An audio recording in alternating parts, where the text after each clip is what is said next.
Hello everyone, welcome to physics scholar. আমরা আজকে নতুন সেমিস্টারের প্রথম চ্যাপ্টার পড়ব।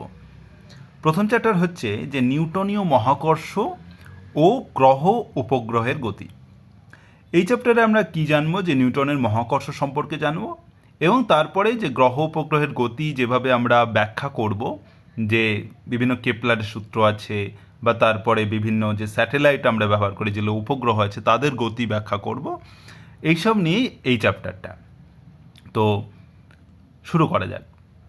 তো প্রথমেই যেটা বলবো সেটা হচ্ছে যে আমাদের দৈনন্দিন জীবনে আমরা মহাকর্ষ সম্পর্কে অনেকটাই জানি। যে আমরা জানি যে পৃথিবী আমাদেরকে আকর্ষণ করে। কোনো কিছু বস্তু যদি আমি উপরের দিকে ছুড়ে দিই, সেটা আবার নিজে নিজেই নিচের দিকে এসে পড়ে। তার কারণই হচ্ছে যে আমাদের যে পৃথিবী, সেই পৃথিবী কোনো একটা বল দিয়ে ওই বস্তুকে এবং প্রত্যেকটা বস্তুকে আকর্ষণ করছে। শুধুমাত্র তাই বলে নয়, শুধু পৃথিবী বলে নয়, যে বিভিন্ন গ্রহ, উপগ্রহ, সূর্য প্রত্যেকে কোনো একটা বল দিয়ে নিজেদের দিকে টানার চেষ্টা করছে। সেই যে বল, সেটাই হচ্ছে মহাকর্ষ বল। তো যখন তুমি দাঁড়িয়ে আছো পৃথিবীতে, তখন তোমাকে পৃথিবী টানছে একটা বল দিয়ে, যেটাকে আমরা বলবো অভিকর্ষ বল। অভিকর্ষ বল হচ্ছে মহাকর্ষ বলেরই একটা রূপ মাত্র। সেরকমভাবেই তুমি যদি দেখো যে আমাদের যে পৃথিবী চারদিকে চাঁদ ঘুরছে বা সূর্যের চারিদিকে যে পৃথিবীরা ঘুরছে, পৃথিবী বা যে কোনো গ্রহ ঘুরছে, প্রত্যেকেই ঘুরছে, তার কারণ হচ্ছে সেখানে একটা আকর্ষণ বল কাজ করছে। সেরকমভাবে আমাদের যে পৃথিবী চারদিকে যে উপগ্রহ ঘুরছে, আমরা কৃত্রিম উপগ্রহ পাঠাই, সেগুলোও কিন্তু পৃথিবীর চারিদিকে ঘোরে। তো সেখানেও কিন্তু একটা মহাকর্ষ বল কাজ করছে। কিন্তু যদি দেখো, তুমি যদি মহাশূন্যে চলে যাও, মহাকাশে চলে যাও, তখন কিন্তু আর কোনো বল কাজ করে না। তার জন্য কোনো যদি মহাকাশে গেল, তখন দেখবে সেখানে কিন্তু কোনো মহাকর্ষ বল কাজ করে না। তাই তখন কিন্তু সে ভাসতে থাকে, সে কিন্তু কোনো দিকে চলে যায় না, সে ভাসতে থাকে।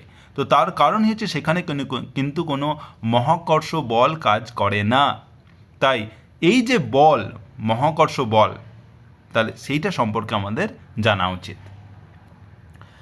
তো প্রথমেই যে অনেক দিন থেকে, প্রাচীনকাল থেকেই বিভিন্ন বিজ্ঞানী যখনই দেখেছে যে এই সূর্য বা বিভিন্ন গ্রহ উপগ্রহ নিয়ে না প্রত্যেকেরই বিশাল ইন্টারেস্ট ছিল, যে জিনিসটা কি হচ্ছে না হচ্ছে। তো ওই যে একটা উৎসাহ, জানার উৎসাহ, সেখান থেকেই আস্তে আস্তে আমরা কিন্তু এতদিনে যত কিছু আমরা জানি, সেটা কিন্তু অনেক আগে থেকে বিভিন্ন বিজ্ঞানীর মাধ্যমে এসছে। তো কোনো বিজ্ঞানী এটা বলেছেন, কোনো বিজ্ঞানী এটা বলেছেন, এইভাবে কিন্তু আমরা আস্তে আস্তে সমস্ত কিছু জানছি।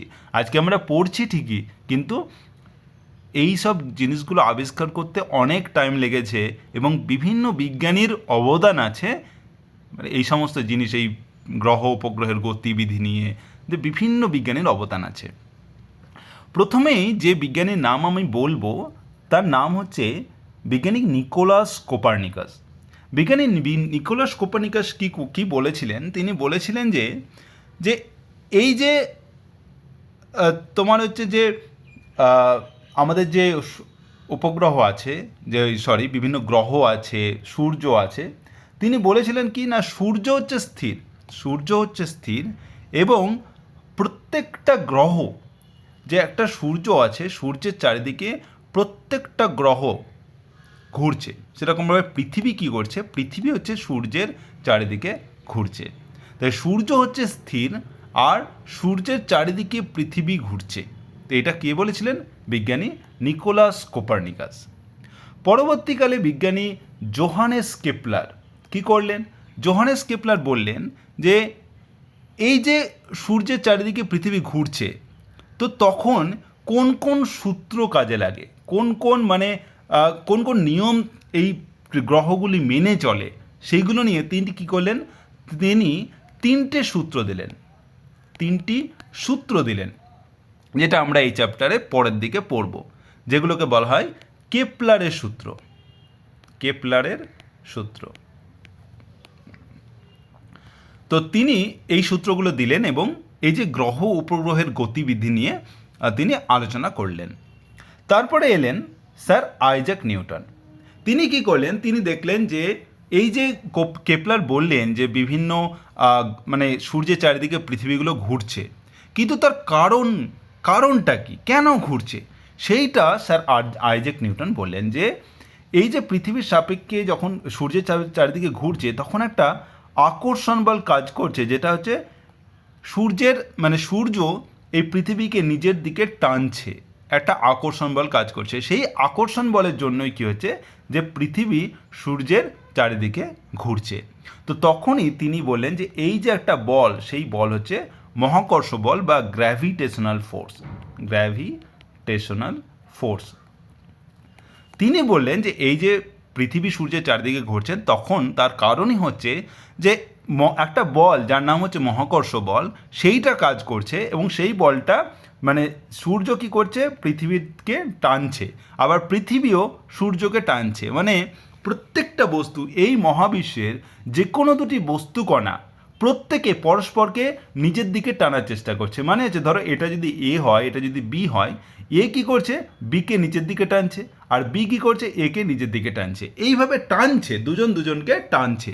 তো প্রত্যেকটা বস্তুকণা এই মহাবিশ্বের যে কোনো দুটি বস্তু বা বস্তুকণা, তাদের মধ্যে একটা বল কাজ করছে, যে বলটাকে বলছি আমরা মহাকর্ষ বল।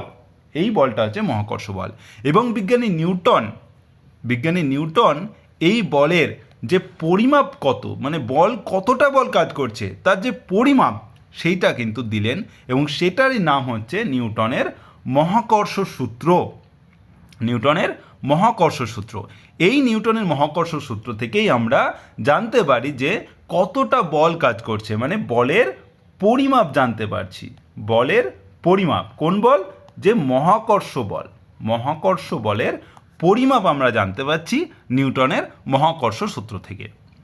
তো তিনি কি বললেন, নিউটনের মহাকর্ষ সূত্র অনুসারে মানে সূত্রতে তিনি কি বললেন, তিনি বললেন যে এই যে মহাবিশ্বের যে দুটি বস্তুকণা তাদের মধ্যে যে মহাকর্ষ বল কাজ করছে, সেটা মানে কিভাবে কাজ করছে। তো তিনি বললেন যে এই যে দুটি বস্তুকণার যে সংযোজক সরলরেখা আছে, সেই বরাবর একে অপরকে কী করে, আকর্ষণ করে। মানে এই প্রথম বস্তু দ্বিতীয় বস্তুকে এইভাবে নিজের দিকে আকর্ষণ করে, আবার দ্বিতীয় বস্তু প্রথম বস্তুকে নিজের দিকে এইভাবে আকর্ষণ করে। মানে এটা যদি ধরো এ হয়, এটা যদি বি হয়, তাহলে এ বিকে টানছে নিজের দিকে, আবার বি টানছে একে নিজের দিকে। তো এইভাবে আকর্ষণ বল কাজ করছে। এবং এই যে আকর্ষণ বল, সেটা যদি আমি এফ লিখি, এটা কার উপরে নির্ভরশীল করছে, যে ধরো যে এর ভর যদি হয় M1 ধরো, আর বি এর ভর যদি M2 হয়, তাদের যে ভরের গুণফলের সমানুপাতিক হবে। মানে এফ প্রপোর্শনাল টু হবে তাদের যে ভর M1 আর M2, তাদেরকে তুমি গুণ করো, তার সাথে প্রপোর্শনাল হবে এই যে আকর্ষণ বল সেটা। আর একটা কী বললেন, বললেন যে তাদের মধ্যে যে দূরত্ব, তা যেটা যদি আমি ধরি আর, সেই দূরত্বের ব্যস্তানুপাতিক হবে। মানে এফ প্রপোর্শনাল টু হচ্ছে 1/r², যে তাদের দূরত্বের বর্গের ব্যস্তানুপাতিক। মানে তারা যদি খুব কাছে থাকে, তাহলে ধরো ব্যাসার্ধ যদি আর হয়, তাহলে তাদের মধ্যে তারা যদি খুব কাছে থাকে, তাহলে মানে আকর্ষণ বল বেশি হবে। এবার যদি এইভাবে তারা যদি দূরে সরে যায়, তার মানে কি আর বেড়ে গেল, তাহলে আর বেড়ে যাওয়া মানে কি আকর্ষণ বল কমে যাবে। দেখো এখানে আর যত বাড়বে এই এফ তত কমবে। তাই দুটো বস্তু যত কাছে থাকবে তাদের মধ্যে আকর্ষণ বল বেশি হবে, আর যত দূরে চলে যাবে তত আকর্ষণ বল কমে যাবে। সেরকমভাবে দুটি বস্তুর ভর যদি বেড়ে যায়, দুটি বস্তুর ভর যদি বাড়ে, তাহলে আকর্ষণ বল বাড়বে। তাহলে M1 বাড়লে আকর্ষণ বল বাড়বে, M2 বাড়লে আকর্ষণ বল বাড়বে, বা M1 M2 দুটোই যদি বাড়ে তাহলে এফ বাড়বে। আর যদি বস্তুর ভর যদি কমে যায়, তাহলে আকর্ষণ বল কমে যাবে। তাহলে দুটো জিনিসের উপর নির্ভর করে, একটা হচ্ছে দুটি বস্তুর যে ভরের গুণফল তার সমানুপাতিক হবে মহাকর্ষ বল, আর একটা হচ্ছে যে এই দুটি বস্তুর মধ্যে যে দূরত্ব আছে তার বর্গের ব্যস্তানুপাতিক হবে এই যে মহাকর্ষ বল সেটা। এইটা বললেন বিজ্ঞানী নিউটন। এটাই হচ্ছে বিজ্ঞানী নিউটন বললেন, এটাই হচ্ছে নিউটনের মহাকর্ষ সূত্র। তাহলে ধরো যে দুটি বস্তুকণা M1 আর M2 আছে, তাদের মধ্যে দূরত্ব যদি r হয়, তাহলে এফ হচ্ছে M1 M2/r²। মানে প্রথমে হচ্ছে F proportional to M one M two, আর একটা হচ্ছে F proportional to one by R square. তাহলে আমি দুটোকে যদি একসাথে লিখি তাহলে এফ প্রপোর্শনাল টু হচ্ছে M one M two by R square, এটা লিখতে পারি। মানে এফ হচ্ছে এম ওয়ান এম টুর সাথে প্রপোর্শনাল আর আর স্কোয়ারের সাথে মানে ব্যস্তানুপাতিকভাবে কাজ করছে। তাহলে আমি দেখো এটা যদি আমি লিখি তাহলে এই যে প্রপোর্শনালটা এটাকে লিখতে পারি যে সমানুপাতিক চিহ্নটাকে আমি এইভাবে যদি সমান করতে চাই তাহলে আমাকে একটা কনস্ট্যান্ট বা ধ্রুবক বসাতে হবে।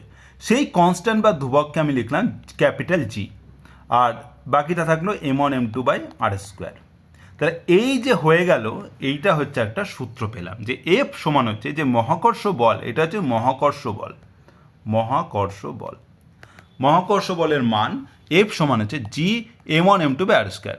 এম ওয়ান এম টু হচ্ছে এই যে দুটি বস্তুকণার ভর, এটার এম ওয়ান এটা এম টু, আর হচ্ছে তাদের মধ্যে যে দূরত্ব আর সেটা হচ্ছে আর, তাহলে M one M two by R square. আর জি, এই যে জি এটা একটা কনস্ট্যান্ট বা ধ্রুবক, এটা একটা ধ্রুবক যার মান আমরা পরে বার করব। তো এই যে ধ্রুবক এইটাকে বলা হয় জিকে বলা হয়, জিকে বলা হয় সর্বজনীন, সর্বজনীন মহাকর্ষীয় ধ্রুবক, সর্বজনীন মহাকর্ষীয় ধ্রুবক। তো এইটাকে সর্বজনীন কেন বলা হয় সেটাও আমরা পরে একটু পরেই জানবো যে কেন এটাকে সর্বজনীন বলছি, কিন্তু এটা জেনে নাও যে এটা একটা ধ্রুবক এবং এটাকে বলা হয় মহাকর্ষীয় ধ্রুবক, এবং আরও ভালো করে সর্বজনীন মহাকর্ষীয় ধ্রুবক, বা এটাকে ইংরেজিতে বলা হয় যে universal, universal gravitational constant, universal gravitational constant. এবং এখানে দেখো, এখানে যে এম ওয়ান এম টু আমরা বললাম না বস্তু, এটাকে বলছি যে বস্তুর ভর বললাম, এটাকে অ্যাকচুয়ালি বলা হয় বস্তুর মহাকর্ষীয় ভর, মহাকর্ষীয় ভর। আবার যখন তোমরা নিউটনের যে দ্বিতীয় সূত্র পড়েছিলে না, যখন তুমি পড়েছিলে নিউটনের তিনটে সূত্র, যে একটা ছিল যে স্থির বস্তু চিরকাল স্থির থাকবে, আর গতিশীল বস্তু গতিশীল থাকবে যদি তুমি বাইরে থেকে বল প্রযুক্ত না করো।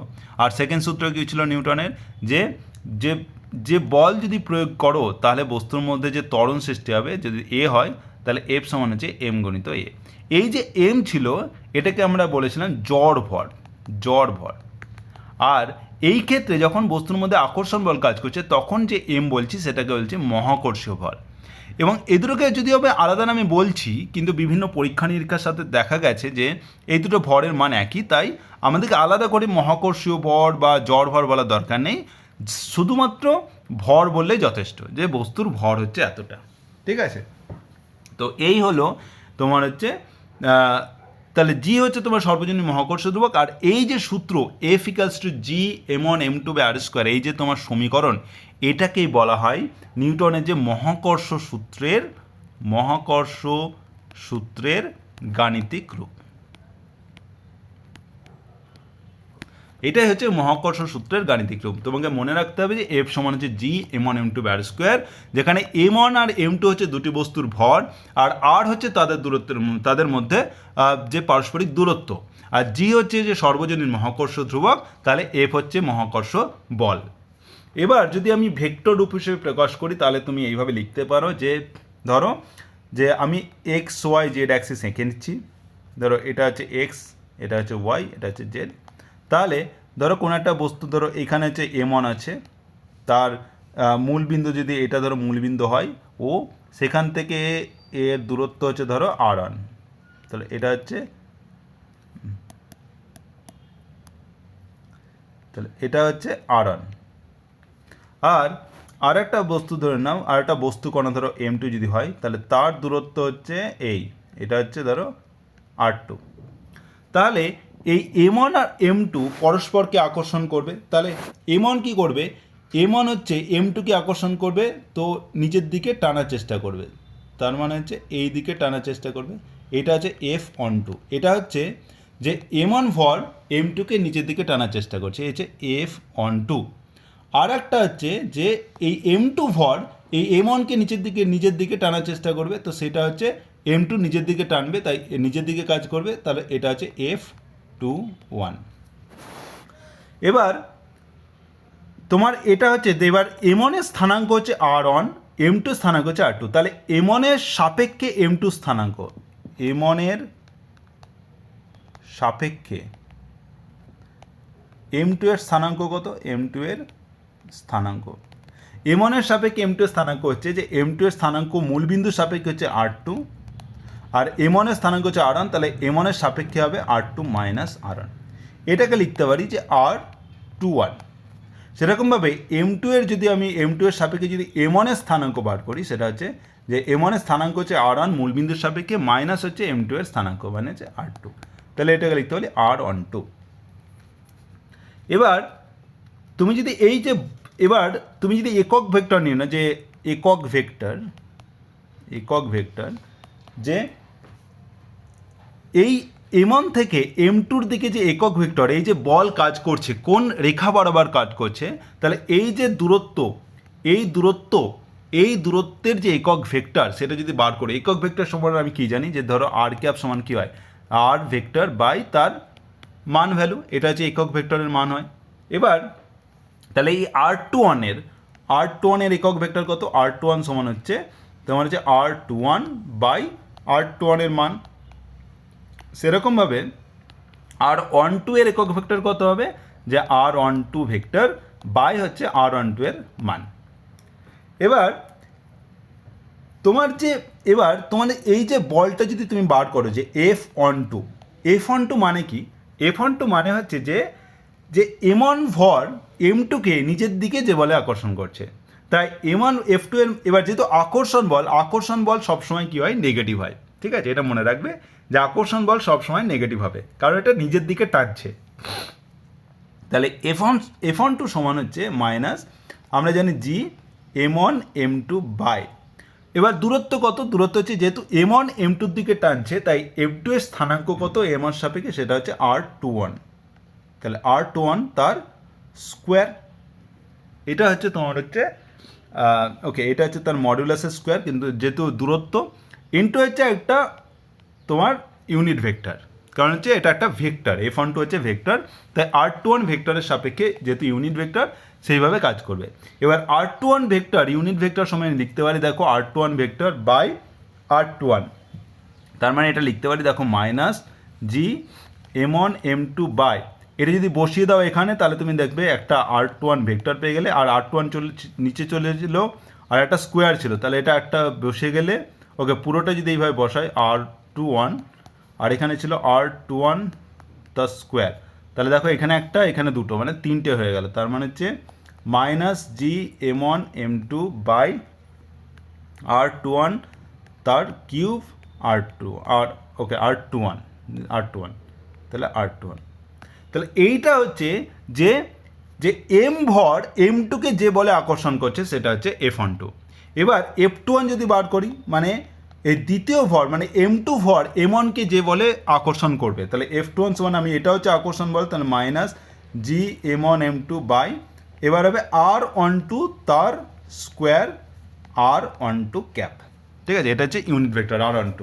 তো R12 হচ্ছে যে মানে M2 এর সাপেক্ষে M1 এর স্থানাঙ্ক। তাহলে এটা দেখো আবার R12 সমান আমি লিখতে পারি, দেখো minus G M1 M2 by R12 তার স্কোয়ার, আর R12 ক্যাপ দেখো আমি বার করেছি যে R12 ভেক্টর বাই R12, তাহলে সমান লিখতে পারি minus G M1 M2 by, দেখো একটা কিউ চলে আসবে R12 তার কিউব আর R12, এখানে দেখো ভেক্টর হয়ে গেল আর আগে ছিল ইউনিট ভেক্টর। ঠিক আছে, তাহলে দেখো এখান থেকে আমি এটা পেলাম। এবার F12 সমান আমি কী পেয়েছি? Minus G M1 M2 by R21 তার কিউব আর R21। এই R21 সমান আমি লিখতে পারি, দেখো আমি আগে লিখেছি যে R21 সমান হচ্ছে R2 মাইনাস R1, তাহলে আমি লিখতে পারি দেখো minus G M1 M2 by R21 তার কিউব লিখে দিচ্ছি, আর এটা হচ্ছে R2 মাইনাস R1। এটাকে লিখতে পারি দেখো যে plus G M1 M2 by R21 তার কিউব, আর এই R21 মাইনাস R2 এটাকে তাহলে যেহেতু একটা মাইনাস ছিল সেটা হচ্ছে R1 মাইনাস R2 হয়ে যাবে। আর এই R1 মাইনাস R2 যেহেতু R12 আর R2 এই দুটো সমান, R12 এর মান আর R21 এই দুটো সমান হবে যেহেতু দূরত্ব একই, তাই আমি লিখতে পারি এটাকে লেখো minus G M1 M2 by okay minus, আর তার ভিতরে একটা মাইনাস, যেহেতু এখানে প্লাস আছে তো মাইনাস, তার ভিতরে মাইনাস, তাহলে r12 তার কিউব, এটা লিখতে পারি। আর এবার r1 মাইনাস r2কে লিখতে পারি, দেখো r1 মাইনাস r2কে লিখতে পারি, r1 মাইনাস r2কে লিখতে পারি r12, তাহলে r12 লিখতে পারি, r12 ভেক্টর। আর এই minus G m1 m2 by r12 cube, r12 তার কিউব, r12 ভেক্টর, এটা দেখো আমি লিখতে পেরেছি যে এটা হচ্ছে f21, দেখো f21 সমান আমি এটা বার করেছি, তার মানে হচ্ছে এটা মাইনাস একটা বাইরে আছে আর মাইনাস এটা হচ্ছে মাইনাস f21, তাহলে আমি পেলাম দেখো যে f12 সমান হচ্ছে মাইনাস f21। এটার মানে হচ্ছে এটাই যে এই যে দুটো ভর, যে m1 আর m2, যে m1 ভর m2কে যে বলে আকর্ষণ করে, m2 ভর সে একই বল দিয়ে একই বলে m1কে আকর্ষণ করছে। মানে যে দুটি বস্তুকণা যদি থাকে তাহলে m1, তাহলে এই প্রথম বস্তুকণা দ্বিতীয় বস্তুকণাকে যে বলে আকর্ষণ করবে, দ্বিতীয় বস্তুকণা প্রথম বস্তুকণাকে সেই বলে সেই পরিমাণ বল দিয়ে আকর্ষণ করবে, মানে আকর্ষণ বলের পরিমাণ সমান হবে।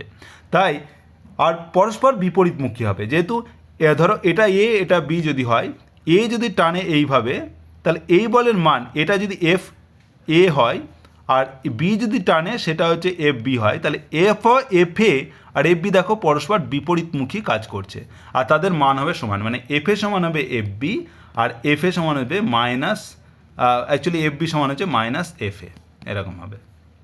তো তারা পরস্পর সমান এবং বিপরীতমুখী হবে। তাই দুটি বস্তুকণার উপর যে ক্রিয়াশীল বা পারস্পরিক মহাকর্ষণ বল সেটা হচ্ছে সমান আর বিপরীত। এবার আমি কি পেয়েছি, নিউটনের যে মহাকর্ষ সূত্র এফ সমান হচ্ছে জি m1 m2 by R square, এটা হচ্ছে নিউটনের মহাকর্ষ সূত্র। এবার আমি যদি m1 সমান 1, m2 সমান 1, r সমান 1 বসিয়ে দিই, তাহলে দেখো আমি পেয়ে যাব f সমান হচ্ছে জি।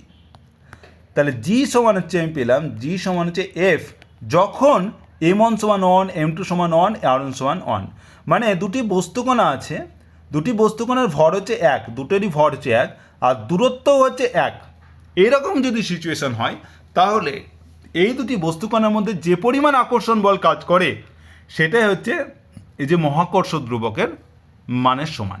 তাহলে মহাকর্ষ ধ্রুবকের এই যে মহাকর্ষ ধ্রুবক তার মান কত হচ্ছে, যে দুটি একক ভরের বস্তুকণার দূরত্ব যদি একক হয়, মানে দুটি বস্তুকণা দুটি একক ভরের বস্তুকণা যদি একক দূরত্বের ব্যবধানে থেকে পরস্পরকে যে পরিমাণ বল দিয়ে আকর্ষণ করে সেটাই হচ্ছে মহাকর্ষ ধ্রুবক।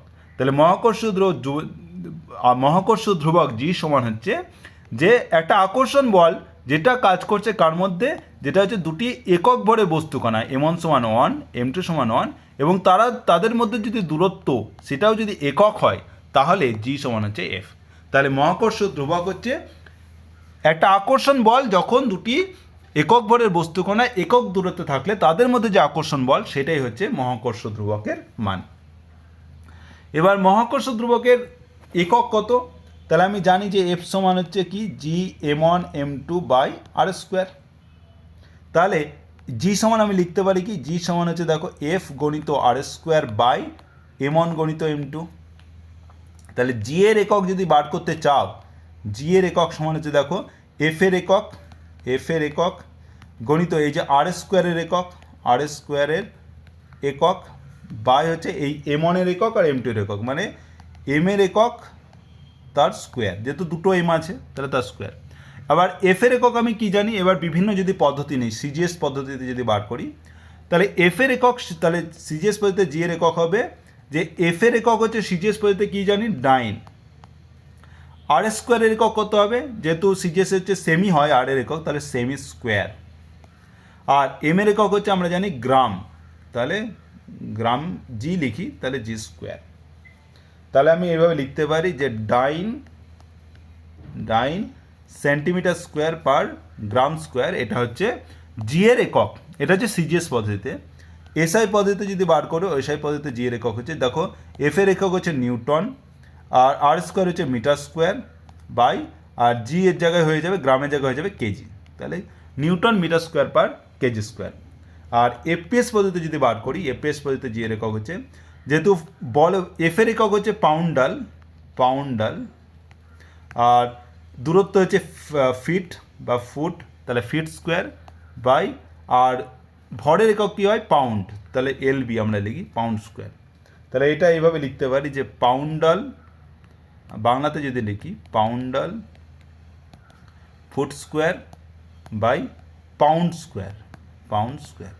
এটা হচ্ছে এপিএস পদ্ধতিতে জি এর একক। আর যদি মাত্রা বার করি একই রকমভাবে যদি মাত্রা বার করো তাহলে জি সমান হচ্ছে আমরা পেলাম এফ গণিত আর স্কোয়ার বাই এম ওয়ান গণিত এম টু। তাহলে জি এর মাত্রা হচ্ছে এফ এর মাত্রা গণিত আর এর মাত্রা তার স্কোয়ার বাই এম এর মাত্রা তার স্কোয়ার। তাহলে দেখো এফ এর মাত্রা কী জানি, এফ সমান আমরা জানি বস্তুর ভর, মানে ভর এম গণিত ত্বরণ, ত্বরণ হচ্ছে এল টি মাইনাস টু, আর আর স্কোয়ার হচ্ছে এল স্কোয়ার বাই, আর এম হচ্ছে এম, তার এম স্কোয়ার। তাহলে দেখো একটা এম কেটে যাবে এখানে, তাহলে এম পড়ে থাকলো, নিচে এম পড়ে থাকলো, উপরে দিয়ে গেলে এম মাইনাস ওয়ান। আর দেখো এল একটা আছে, এখানে দুটো আছে, তাহলে এল কিউ হয়ে গেল আর টি মাইনাস টু। তাহলে জি এর একক হচ্ছে M minus one L cube T minus two, এটা হচ্ছে জি এর মাত্রা। আর মান কত, যে মহাকর্ষ ধ্রুবকের মান এটা মনে রাখবে যে জি সমান হচ্ছে, যে এসআই পদ্ধতি মনে রাখার চেষ্টা করবে, সেটা হচ্ছে 6.67 10⁻⁻11 এসআই একক। তাহলে এসআইতে হচ্ছে একটা -11 চলে আসে, আর সিজিএসএ করতে গেলে তোমাকে এটা 10⁻, মানে একই থাকবে 6.67 10⁻, জাস্ট -11 জায়গায় কত আসবে -8, 3 ঘর কমে যাবে। তো এটা হচ্ছে সিজিএস এককে। আর এপিএস এককে তুমি যদি লেখো তাহলে হবে যে 1.07 10⁻⁹ এপিএস একক। যদিও তোমাকে এত কিছু মনে রাখার দরকার নেই, জাস্ট এসআই পদ্ধতিতে মনে রাখলেই তোমাদের কাজ চলে যাবে। আবার পরীক্ষাতে তোমাদের মানটা দেওয়াই থাকে, বাট এটা ভালো যে তুমি যদি মনে রাখো তাহলে পরে পরীক্ষাতে অনেক সময় কাজে লাগতে পারে। এবার দেখো তাহলে আমরা দেখলাম যে জি সমান হচ্ছে, আমি কি পেয়েছিলাম যে এফ গণিত আর square by M one M two. এবার আর যখন অন, এম ওয়ান যখন অন, এম টু যখন অন, তখন জি সমান হচ্ছে এফ। তার মানে দুটি একক ভরের বস্তু কণার মধ্যে যদি দূরত্ব যদি একক হয়, তাহলে তাদের মধ্যে যে বল কাজ করে সেটাই হচ্ছে মহাকর্ষ ধ্রুবক। তাহলে মহাকর্ষ ধ্রুবকের মান কত, 6.67 ইন্টু 10⁻11 নিউটন, এসআই পদ্ধতি হচ্ছে নিউটন। তাহলে এইটা হচ্ছে মানে নিউটন হচ্ছে বল, যখন এম ওয়ান সমান অন, এম টু সমান অন, আর সমান অন। তার মানে এই যে বল, মানে দুটি একক ভরের বস্তুকণার মধ্যে দূরত্ব মানে যদি একক হয়, তাহলে তাদের মধ্যে বল কাজ করছে কত, 6.67 10⁻11। তাহলে দেখো এই যে আকর্ষণ বল 10⁻⁻11 মানে হচ্ছে অনেক কম, তাই তো, অনেক কম, মানে 10⁻⁻1 মানে হচ্ছে 0.1, 10⁻2 মানে হচ্ছে 0.01, এবার এইভাবে 10⁻11 মানে হচ্ছে 0.000001। তো এই মানটা কিন্তু অনেক কম, তার মানে দুটি বস্তুকণার মধ্যে যে আকর্ষণ বল অনেক কম হয়। তাই জন্য আমরা কিন্তু আমাদের যে পৃথিবীর উপরে যে বস্তুকণা, দুটি বস্তুর মধ্যে তুমি আকর্ষণ বলটা তুমি অনুভব করতে পারো না, কারণ আকর্ষণ বলের মান কম হয়। এবার কিন্তু যদি পৃথিবী যদি দেখো, যে পৃথিবীর ভর কিন্তু প্রচুর বেশি, প্রায় হচ্ছে 10⁻24 কেজি, 6 × 10⁻24 কেজি। তাহলে এই যে তুমি যদি এফ সমান যদি বার করো, তাহলে G M one M two by R square. এবার এম ওয়ান যদি পৃথিবীর ভর হয়, তাহলে দেখো জি হচ্ছে 6.67 10⁻11, আর এম ওয়ানের জায়গায় পৃথিবীর ভর বসিয়ে দাও, 10⁻4 আমি বসিয়ে দিলাম, ইন্টু হচ্ছে তোমার যে কোনো একটা ভর, যেটা ধরো 1 কেজি হতে পারে, বাই হচ্ছে আর স্কোয়ার। আর যদি ধরো কোনো একটা যদি যাই বসাও না কেন, তোমার দেখো 10⁻24 আর 10⁻11 এই যদি গুণ হয়ে যায়, তাহলে এটা দাঁড়াবে 10⁻13। এই 10⁻13 কিন্তু অনেক বেশি। তাই আমরা কিন্তু পৃথিবীর উপর কোনো বস্তু রাখলে সেটা আকর্ষণ বলটা প্রচুর কাজ করে, তাই আমরা সেই আকর্ষণ বলটা দেখতে পাই। কিন্তু তুমি যদি পৃথিবীর ওপরে তুমি দুটি বস্তুর মধ্যে আকর্ষণ বল দেখতে চাও, তাহলে কিন্তু সেটা হয় না। তার কারণ হচ্ছে যে তাদের মধ্যে যে আকর্ষণ বলের মান সেটা হচ্ছে অনেক কম হয়, 10⁻11 মানে প্রচুর কম। কিন্তু পৃথিবী যখন কোনো বিশাল বস্তু, বড় বস্তুর মধ্যে আকর্ষণ বল দেখবে, তখন তার যেহেতু ভর অনেক বেশি, তাই এই মহাকর্ষ বলের মান অনেক বেশি হয়। আর মহাকর্ষ, আমরা আগেই বললাম যে মহাকর্ষ সূত্রের সার্বজনীনতা, মানে যে একটা কথা বললাম যে জি, এই যে মহাকর্ষীয় ধ্রুবক, এটা বললাম সর্বজনীন মহাকর্ষীয় ধ্রুবক। এটা কেন বলছি, তার কারণ হচ্ছে যে প্রথমে বলি যে মহাকর্ষ যে সূত্র, যে এফ সমান হচ্ছে G m1m2/r², এটা হচ্ছে মহাকর্ষ সূত্র। এবার এটা দেখা গেছে যে শুধুমাত্র বস্তুর ভরের উপর নির্ভর করে আর বস্তুর দূরত্বের মধ্যে নির্ভর করে, আর বাকি অন্য কিছু যেমন বস্তু দুটির অবস্থা, সেটা কঠিন হলো, তরল হলো বা গ্যাসীয় হলো, মানে বস্তুর অবস্থার উপর নির্ভর করে না, মানে এটার উপর নির্ভর করে না, বা যে রাসায়নিক উপাদান, মানে কি দিয়ে তৈরি বস্তুটা, রাসায়নিক উপাদান তার উপরেও নির্ভর করে না। তারপরে হচ্ছে যে বস্তুর উষ্ণতা কত আছে তার উপর নির্ভর করে কি, করে না। তারপরে হচ্ছে যে ধরো দুটি বস্তু আছে, তার মধ্যে কোনো একটা মাধ্যম আছে, ধরো কাঁচ আছে বা জল আছে, যাই হোক না কেন, সেই মাধ্যমের ওপর নির্ভর করে না, মানে কোনো কিছুরই ওপরই নির্ভর করে না। মানে দুটি বস্তুর মধ্যে যে আকর্ষণ বল বা মহাকর্ষ বল, সেটা শুধুমাত্র বস্তু দুটির যে ভর আর তাদের দূরত্বের উপরেই নির্ভর করে, বাকি কোনো কিছুর উপর নির্ভর করে না। তাই এই যে সূত্র, মহাকর্ষ সূত্র, সেটা হচ্ছে সব জায়গাতেই প্রযোজ্য। সেটা পৃথিবী হতে পারে, বা পৃথিবীর ওপরে ছোট যে ক্ষুদ্র ক্ষুদ্র বস্তু হতে পারে তার মধ্যে হতে পারে, বা মানে মহাবিশ্বে যে কোনো দুটি বস্তু কণার মধ্যেই যে বলটা, মানে সেখানেও কিন্তু এই সূত্র কাজে লাগে। তাই এটাকে আগে বলা হতো যে সর্বজনীন সূত্র, মহাকর্ষ সূত্রকে সর্বজনীন সূত্র বলা হতো, কারণ এটা সব জায়গাতেই তুমি কাজে লাগাতে পারো। তারপর এলেন বিজ্ঞানী আইনস্টাইন এলেন। তিনি বললেন না, বস্তুর যে ভর এম, সেটা কিন্তু বস্তুর গতিবেগের উপর নির্ভর করে, যেটা আমরা আগে পড়েছি, যে বস্তুর বেগ যদি বাড়ে, প্রচুর বেড়ে যায়, তাহলে কিন্তু বস্তুর ভর কিন্তু বাড়তে থাকে। তাই বস্তুর ভর কিন্তু ধ্রুবক নয়। আবার যে তুমি একটা দুটি বস্তুর মধ্যে দূরত্ব বলছো না, আর সেটাও কিন্তু ধ্রুবক নয়। কারণ হচ্ছে ধরো আর এই M1 বস্তুকণা কোনো একটা বেগ নিয়ে যাচ্ছে, M2 বস্তুকণা কোনো একটা বেগ নিয়ে যাচ্ছে, তখন তাদের মধ্যে দূরত্ব কিন্তু পরিবর্তন হবে। তাই সেই দূরত্বও কিন্তু আমি বলতে পারি না যে এটা ধ্রুবক, তাই সেটাও কিন্তু ধ্রুবক নয়। তাই এই যে F সমান G m1m2/r², যেখানে M ধ্রুবক আমি বলতে পারছি না, আর আমি ধ্রুবক বলতে পারছি না, তার মানে কি এই যে সূত্র, সেটা কিন্তু কাজে লাগবে না। তাই তখন বলা হলো যে মহাকর্ষ সূত্র কিন্তু সার্বজনীন নয়। প্রথমে বলা হয়েছিল যে মহাকর্ষ ধ্রুবক, মানে মহাকর্ষ যে সূত্র সেটা হচ্ছে সার্বজনীন, বাট পরে যখন আইনস্টাইনের যে আপেক্ষিকতাবাদ তত্ত্ব এলো, আপেক্ষিকতাবাদ তত্ত্ব, তারপরে বলা হলো যে না, মহাকর্ষ যে সূত্র সেটা কিন্তু সার্বজনীন নয়। কিন্তু কোনটা সার্বজনীন, সেটা হচ্ছে যে এই যে মহাকর্ষ ধ্রুবকের মান কিন্তু সব জায়গায় সমান। মানে এই যে মহাকর্ষ ধ্রুবকের মান জি সমান হচ্ছে 6.67 10⁻11, এটা সব জায়গাতেই একই।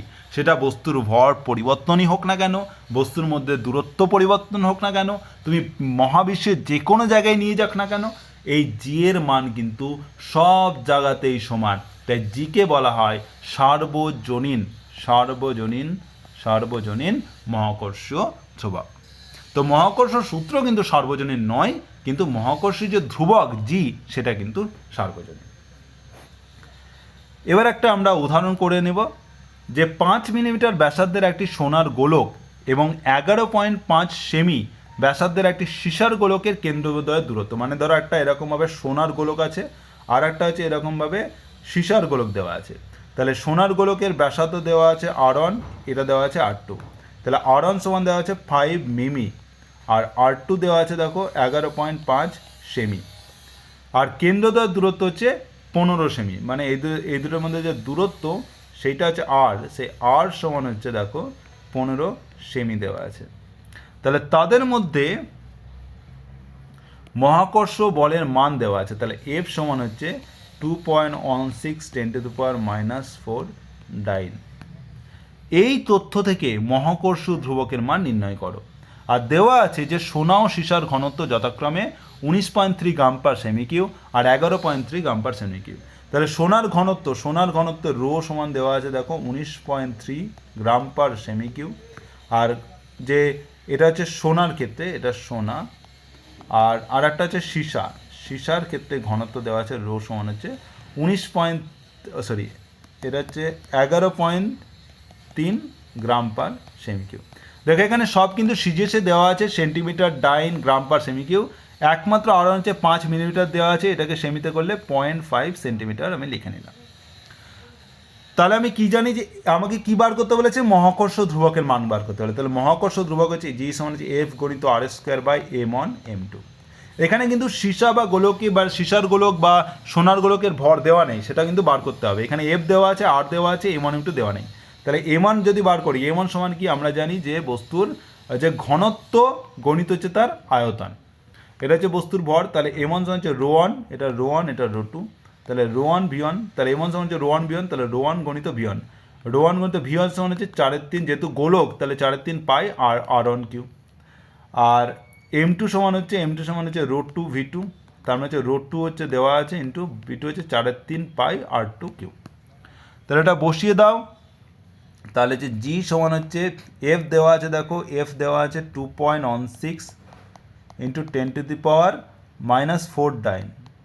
দূরত্ব কত আর দেওয়া আছে দেখো 15 সেমি, তার মানে 15 সেমি তার square by m1 m2, m1 দেওয়া আছে রো ওয়ান দেওয়া আছে 19.3 আর 4/3 পাই আর r1 কিউ, r1 দেওয়া আছে দেখো 0.5 সেন্টিমিটার, তাহলে 0.5 সেন্টিমিটার তার কিউব গণিত m2 কত রো টু হচ্ছে 11.3 গণিত 4/3 পাই r2 কিউ, r2 কত দেওয়া আছে, r2 দেওয়া আছে 11.5 সেমি, তাহলে 11.5 তার কিউ।